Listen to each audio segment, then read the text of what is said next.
This is the Laron setup for demonstration. The Laron has a 25-foot power cord, which is 10 feet longer than the Veramat. The Hapco Laron has a solid milled aluminum frame with a lifetime warranty. The Veramat has a cast aluminum frame with a 1-year warranty. There is a 2-year warranty on your Laron, except for the element. There are only 2 circuit boards in the Laron versus the Veramat's 5 circuit boards, which is much kinder to your wallet from a maintenance standpoint. Now let's get to the setup. Simply plug your machine into a 220 line. Be sure that the plug is wired correctly. The green and yellow striped wire is your ground or neutral wire. Be sure that your line cord is nothing thinner than a 12 gauge, preferably 10 gauge wire, and that you are not plugging into a line cord that is no longer than 100 feet, as this can cause power issues to the welder and heat guns, and it can burn out your elements as well. At the very bottom of the machine is a red knob, your power knob. Turn it clockwise to the on position. The round silver disc to the right of the power knob is your airflow gauge. Now the factory sets it at 0, which means it is running at 100% of airflow capacity. My advice, keep it there. Just above the power knob is your speed dial. It will give you an LED readout of the speed setting which you have chosen.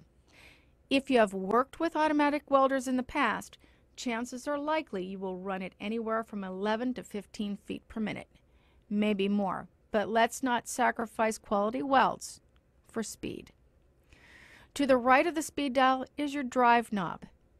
Hand will make it move automatically, regardless of whether the nozzle is engaged.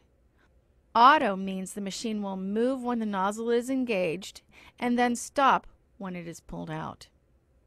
Off means no movement at all.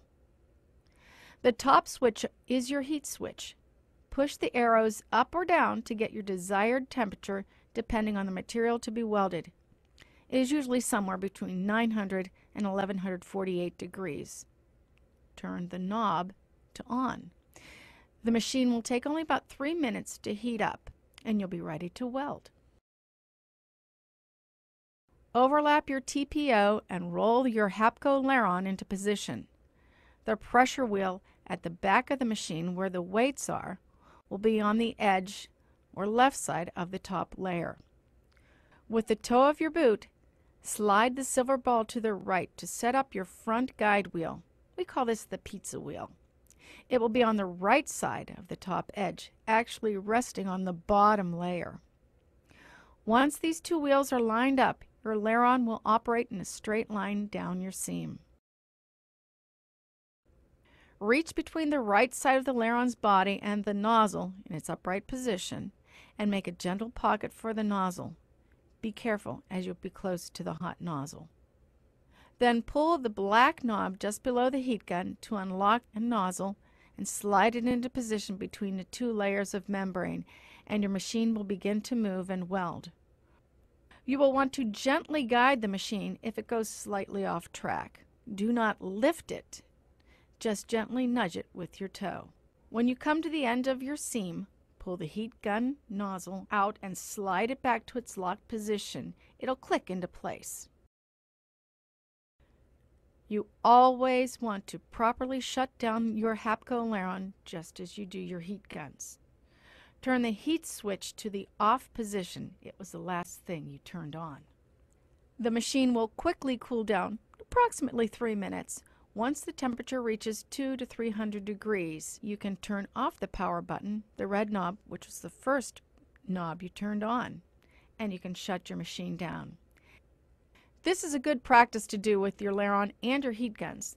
The heat guns are more apt to cracking of an element if it's not cooled down first.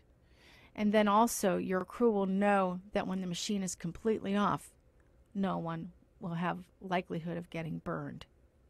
Call us if you have any questions at 1-800-345-WELD. Have a great day, and we'll talk to you soon.